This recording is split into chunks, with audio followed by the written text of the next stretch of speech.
apa kabar? Waduh, semangat sekali nih ketemu di hari Senin awal pekan ini. Tapi saya nunggu dari sejak pagi itu tukang bakso belum lewat, Bung Rocky. Yang lewat tukang cendol aja kemarin itu. Tukang bakso lagi bikin survei tentang kepuasan Jokowi, kepuasan terhadap Jokowi itu survei tukang bakso tuh. Iya.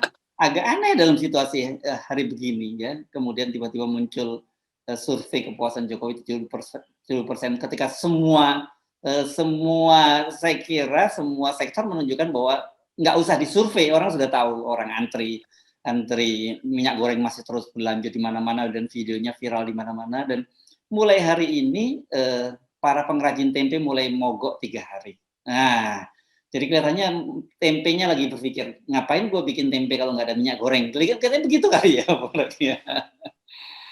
Ya, jadi memang karena seluruh soal minyak goreng, ibu kota, segala macam, wadas itu drop legitimasi presiden, maka terpaksa survei mesti dikerahkan. Bahwa masih 70% sekian. Jadi sebetulnya kita selalu baca terbalik itu. Begitu ada keadaan, kita udah tahu pasti akan ada survei untuk naikin elektabilitas Jokowi kan, atau legitimasi itu.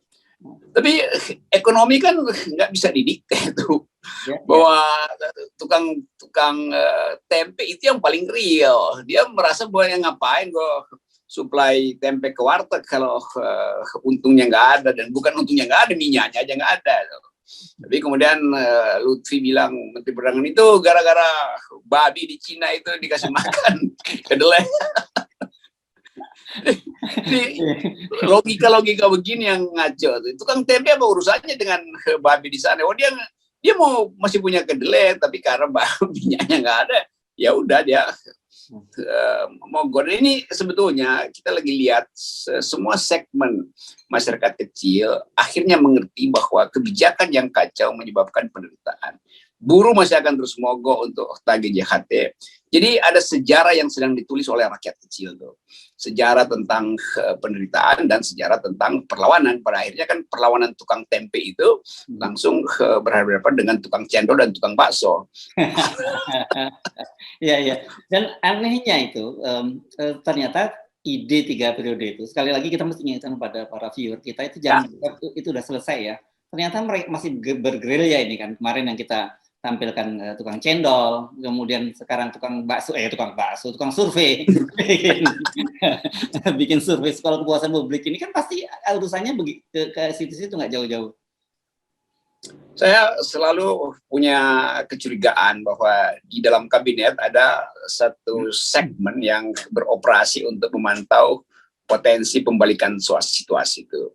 Dan mereka yang menyewa surveyor ini sebetulnya. Kalau di CIA itu ada ruang yang namanya ruang psikogram, yang memantau opini publik dan setiap saat bisa balikin opini publik. Saya kira juga begitu. Dan kalau kita mau secara serius pantau, ada keresahan dari mungkin 3-4 oligarki yang kemudian meluas, yang menganggap bahwa kalau Jokowi gagal, bahkan gagal di 2024, itu dia belum sempat beternak politisi baru, maka berantakan seluruh perencanaan. Nah, di dalam oligarki itu ada core-nya 3-4 orang, tapi kemudian diperluas menjadi mungkin 7 orang yang langsung ada di dalam kabinet. Jadi oligarki di luar kabinet yang menjadi core dari otak untuk perpanjangan kekuasaan, pasti dia pengaruhi oligarki di dalam kabinet gitu. Karena kabinet Pak Jokowi kan ada mungkin 5-6 orang juga adalah pemain bisnis tuh. Jadi mereka sebetulnya yang menentukan siapa tukang cendol yang mesti diwawancara, siapa tukang bakso yang mesti disurvei. Kan begitu tuh. Jadi dengan mudah kita harus pastikan bahwa kita mesti waspada bahwa ide 3 periode masih akan berlanjut. Justru karena ketidakpastian tuh.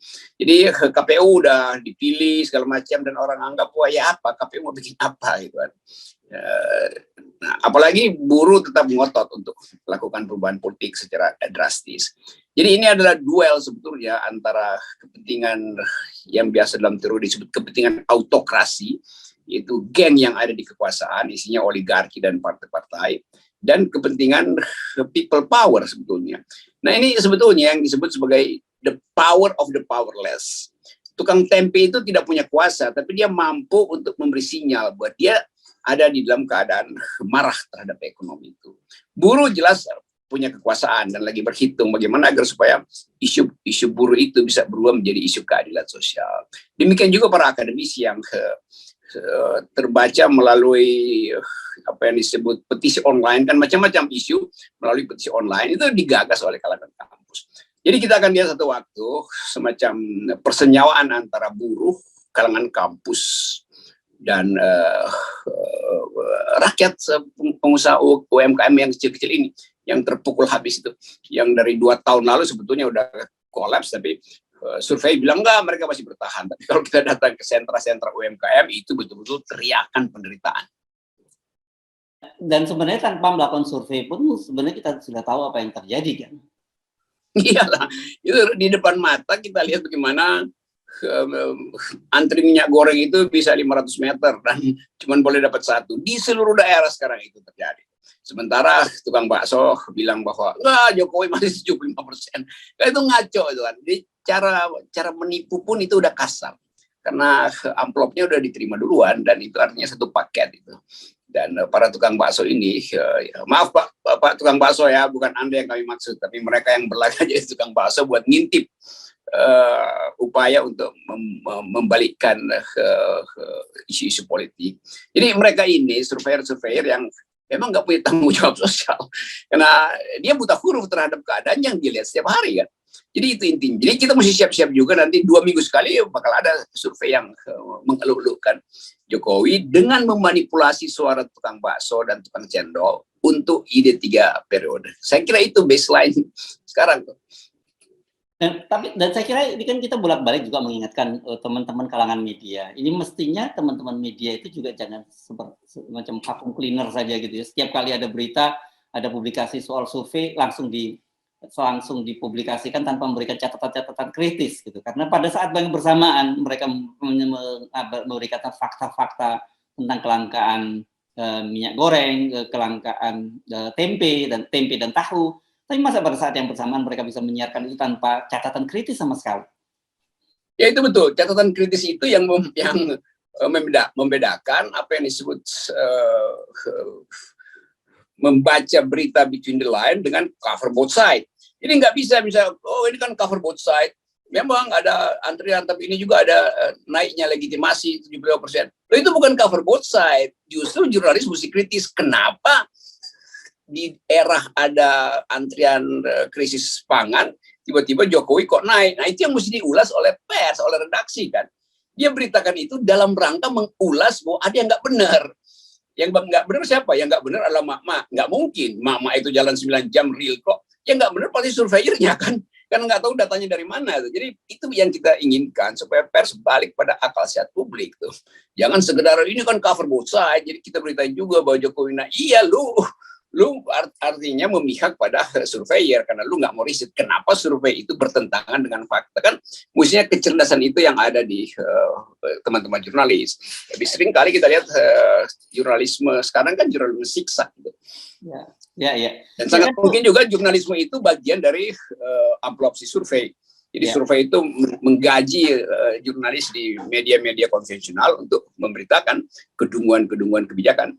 Ya. Dan sebenarnya kan apa yang dinamanya survei opini itu kan sebenarnya lebih pada namanya opini itu persepsi, dan persepsi sebenarnya saya kira tanpa kita ada pengaruh apapun orang sudah tahu bahwa seperti apa sekarang persepsi publik dalam situasi macam ini. Ini langsung masuk ke domestik ini, rumah tangga, keluarga. Emak-emak ini kan saya kira ini bisa jadi indikator sebuah problem domestik di dalam sebuah keluarga. Ya, kan mestinya surveyor ini bilang aja bahwa kita survei mak-mak dan mama bilang ini batal survei kami itu, supaya ada kejujuran gitu kan. Mak-mak juga bingung, ini orang ini tiba-tiba ada headline dukungan masih bagus kebijakan Presiden Jokowi, sementara dia waktu buka dompet pagi itu tinggal 2 lembar 20 ribuan di dompetnya. Lalu bagaimana cara kita mengevaluasi keadaan itu tuh? Nah, selalu sebetulnya sejarah selalu memberitahu kita bahwa semakin ada kekacauan di dalam istana, semakin ditutup-tutupi. Itu yang disebut Machiavellian ethics tuh. Jadi sebetulnya kondisi ini ya kita baca aja bahwa oke, bagus juga. Jadi semakin dinaikkan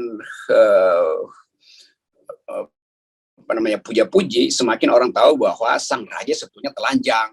Tapi semua orang bilang dia pakai baju sutra, kan gampang. Iya. Oke.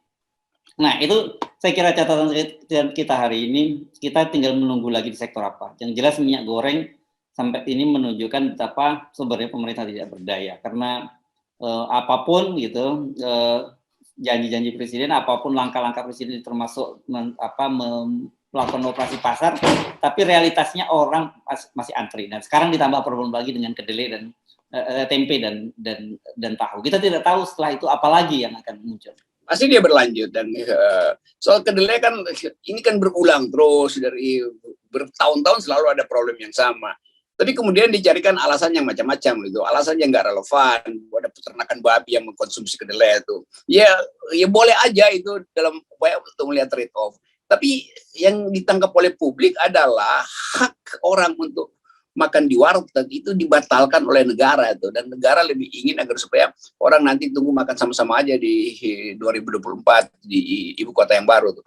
Jadi ini langsung menyangkut kemampuan istana atau menteri-menteri untuk mengucapkan keadilan. Kan kita ketawa kalau Menteri Perdagangan kasih argumen begitu tuh. Jadi itu kan argumen yang harus dibuat, dan kita tahu bahwa argumen itu akhirnya menjebakkan dia juga. Itu artinya dia nggak mampu untuk mengendalikan harga, karena itu dia dorong ke soal eksternal. Padahal externalities itu ada bagian yang mesti masuk di dalam perencanaan kebijakan kan.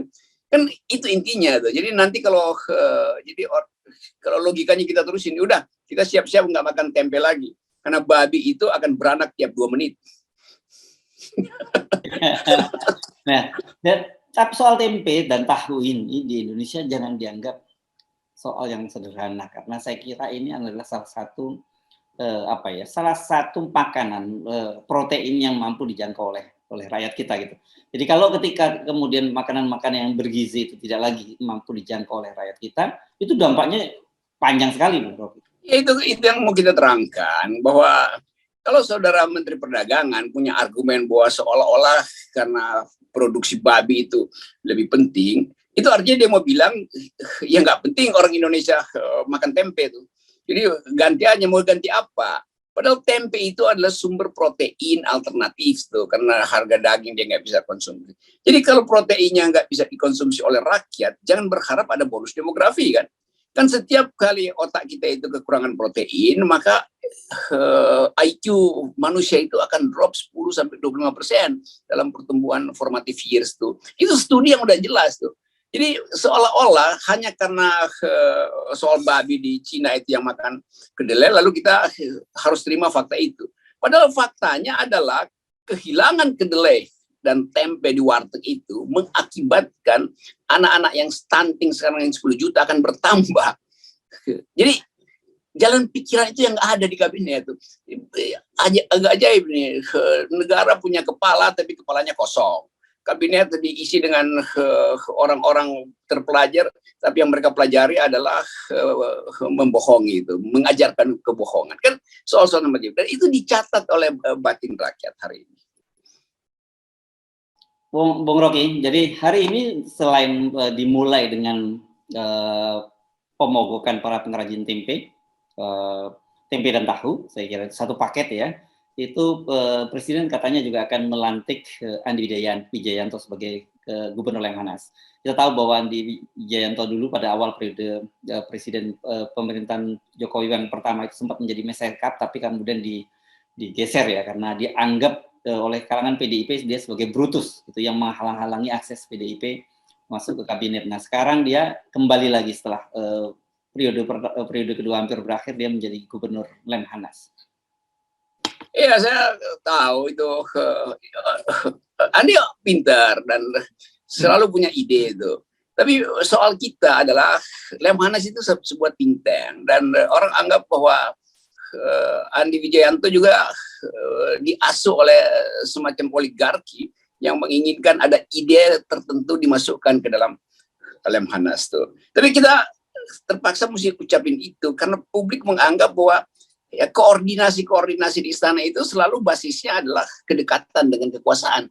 Padahal sebetulnya kalau kita fair sebetulnya ya Andi bisa memimpin itu. Tapi karena dia orang Jokowi, maka dianggap oleh Lemhanas itu nantinya juga akan dipakai untuk kampanye Jokowi atau studi-studinya untuk membenarkan kebijakan. Kan itu yang terjadi itu. Jadi kasihan betul nih akademisi yang ya berupaya untuk netral dan lakukan kajian secara metodologis, tapi udah dianggap bahwa ini adalah pesan ideologis. Gitu. Dan itu yang sebetulnya kita ingin baca, bahwa koordinasi, sebut aja koordinasi intelektual itu seringkali berantakan hanya karena faktor kedekatan politis.